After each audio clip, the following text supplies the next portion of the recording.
So you're not a concept, you're a self. You're a self. You're not your description of yourself. You're not anyone's description of yourself. You're not anyone's definition of yourself. No one will ever be able to define you. There are no words that are going to be able to contain you. And the last thing Jesus advises in the Course is turning to one of the images within the consciousness of space-time and asking them who you are, because they're here because they don't know who they are either. And the experience of who you are when you do finally take the advice of today's review lessons, lesson number 120, lesson number 109 in review, I rest in God, and I am as God created me. When you finally do achieve the rest in God that allows you to come to know who you are, not as a concept, but in reality, all your questions will be answered and your searching will be over. I don't know what you do with that after it, because that's entirely between you and the formulator of the plan for atonement, to begin to fulfill your part in the certainty of your acceptance of who you are as the reality of the self rather than the concept of the self. And I know that people read the Course and think that they're fulfilling their function prior to their recognition of the truth of who they are as God created them. But that's not exactly what this says. What he's saying is, until you come to know who you are, accept that as your reality, and depend on that, you have yet to be able to deal with the plan whatsoever. So it's not just conceptually saying I'm accepting the atonement for myself. The understanding that you get when you do accept the atonement of yourself as an experience of that atonement allows you to recognize how you used your mind correctly and correctively to achieve the recognition of your own salvation and the salvation of all the world. So if I were to do this lesson, like, the old man used to say, the back door, I rest in God today and let him work in me and through me while I rest in quiet and in perfect certainty. Okay. When you experience the perfect certainty in quiet and you feel him working through you while you rest, then you know you've rested in God. That's how you know you've rested in God, by the effect, not by the concept and the compulsive repetition of those concepts over and over again. Finally, and I think that's the basis of that one lesson in the Course that everybody uses to say you don't need the Course, put down the Course. Finally, it's not that you don't need the Course, it's not that you can't use the Course, it's that finally that you give up the conceptual relationship with the conceptual self, thinking that that's the purpose, and you get sick and tired of the concepts, and you want, finally, in a moment of abject surrender, to know who you are in reality, not to care about who you are here, because it doesn't matter who you are here, it's not going to be real at all, and the only joy is in doing God's will, and the only real achievement here is that of salvation. Otherwise, there's nothing going on here. And the thought that you're doing it without the experience of it is the ego offering you its solace, which is always shaken because it's always filled with self-doubt. The thought that you can do this without the experience, just merely by conceptually repeating over and over again without having the experience, is the willingness to do it without the activity of the actual performance of it. So I advocate looking at this sometimes Like the old man says, you come in the back door. You know you've achieved the peace of God when knowledge dawns upon you. If knowledge hasn't dawned upon you, then you haven't reached the peace of God that passeth understanding. It's a system.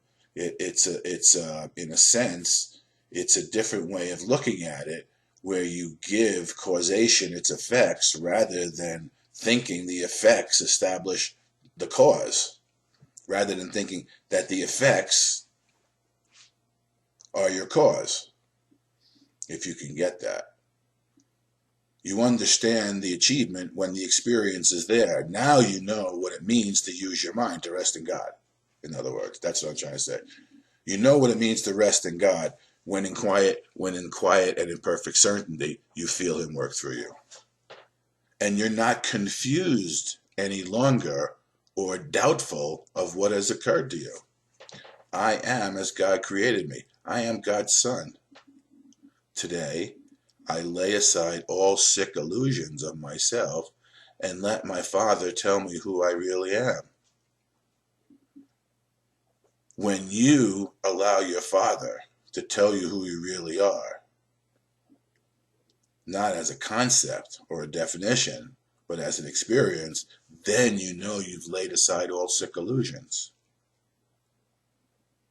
That's the back door, in a sense. That's how you can recognize whether you are true to the practice. Now, don't get me wrong.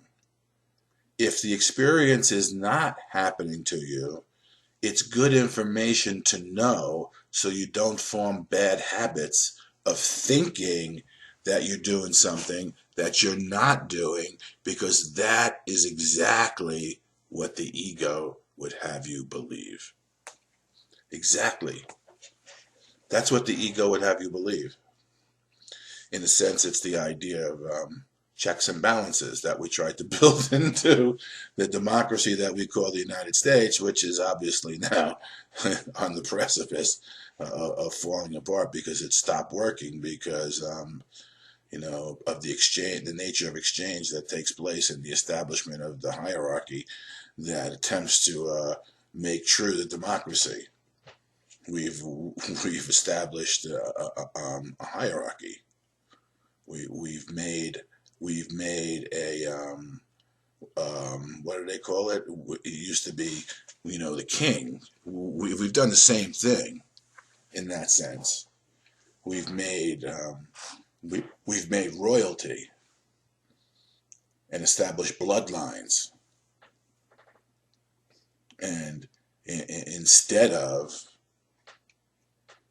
coming to know a miracle worker by his ability to work miracles, we establish credentials by which organizations maintain their establishment through the exchange, the selling of the credential, and the allowance of thinking that because the person has bought the credential, he knows what the hell he's talking about, when all he knows is that he continued to do the same thing. He put the new wine in the same old skins. And it's not very satisfactory, except in the aggregation of it. When people come together to verify the establishment as having a reality because of the necessity of them designing the credentials to prove something is true, when in fact it is the experience that allows it to be so within your heart and mind, beyond the necessity for validation within the world of space and time. Jesus needed no credential to know who he was. His only credential is the revelation that he underwent, and the certainty that there was no death, and his willingness to prove it beyond a shadow of a doubt for himself and for all mankind. Even that has become a ritual. Even that has become ritualized and used to verify the faithful and exclude those who have no faith in the establishment. There are many out there who have faith in the resurrection of Jesus who have no participation in the establishment whatsoever. And the idea of the reality of the resurrection in their experience no longer necessitates their need to participate in the fraudulence of the bureaucracies and establishments that attempt to maintain the ritual without the experience of the content. I rest in God. I am as God created me. Now, when you rest in God and you recognize yourself as God created you, beyond any shadow of a doubt, with an unshakable certainty, even when you come out of that rest, you have the awareness of the brightness of your own reality within the consciousness of the continued seeming separation that you can call up in any moment as protection, in a sense, of the truth of who you are in the face of the seeming onslaught of the doubt that may come up during the experience of the mundanity of daily living. And eventually that's going to happen to each and every one of us, and we will no longer be fooled by the illusion, the dream. We'll no longer be able to be fooled by the tiny mad idea. While it may rear its head, you no longer take the bait and fall into the experiential abyss of self-doubt, loss of certainty. Many, there's a great term in the Course, suffer the pain of dim awareness. We have this dim awareness of what we really are, and we have a dim awareness of the unreality of this. But because we don't follow what is necessary to go beyond the dimness of the awareness into the certainty of the light, we suffer needlessly trying to straddle both worlds in an attempt to render Caesar what's Caesar's and God what is God's, as if Caesar can be served as well as God. It's simply not possible.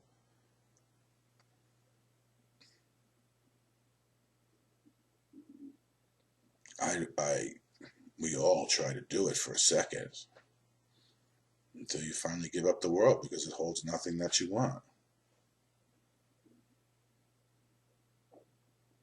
And then the great reversal of temporal order takes place in your mind, and you become each day, and every day you allow the sufficiency of the day to be enough. We live in one day. In that sense, we're just living in one day. We're living right here, right now. The past is gone. There is no such thing as a future. It's not here. Never gets here.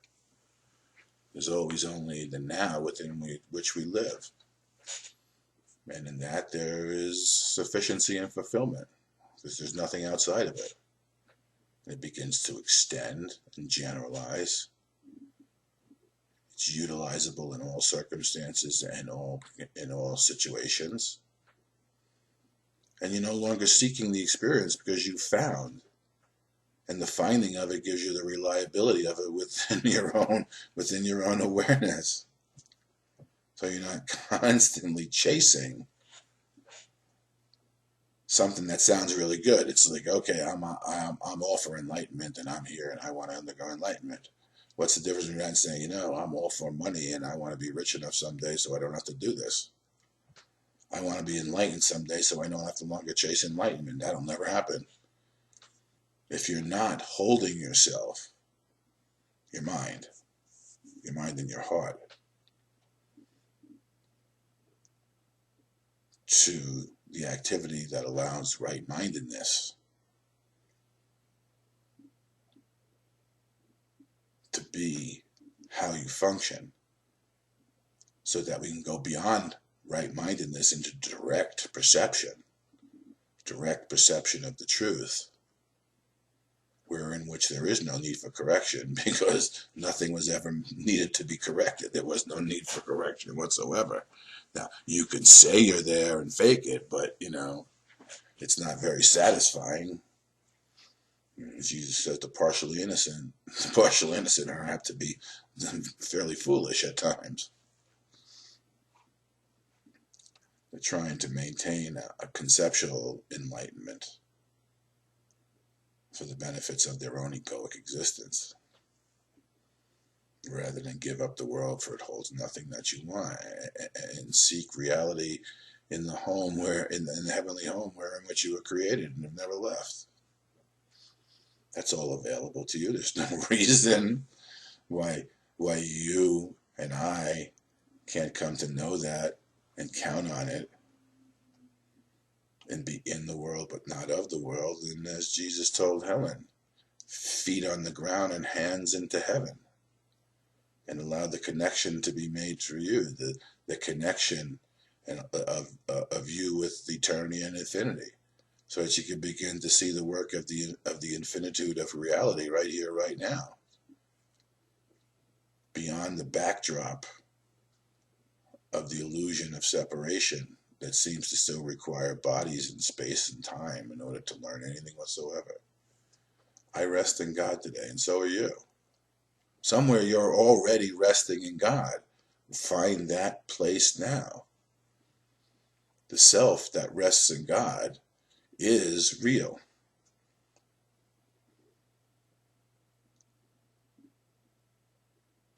For you are as God created you. You are as God created you. Make no mistake about it. What part of me? The totality of you is as God created you. The rest doesn't exist. It's not real. It's an illusion. It's not a part of you. It's an illusion of being apart from the infinite nature of your true divine reality. So on the hour I rest in God, and on the half hour I am as God created me. We all are, as are you. I trust that you could find that today, because if I could find it, anyone could find it. We're not different, are we? We're not different in any regard. The time is already appointed for you to have found where you found it and did. Time with Jesus is Jesus from the Bible. The time will come and did. That's what he was attempting to tell you. The time will come and did. Because he's operating as the Alpha and the Omega. His perspective of space and time is from the beginning to the end. And he has that perspective because his mind is open to the reality that is beyond it. They're not operating as separate. And there's the bell, so I guess it...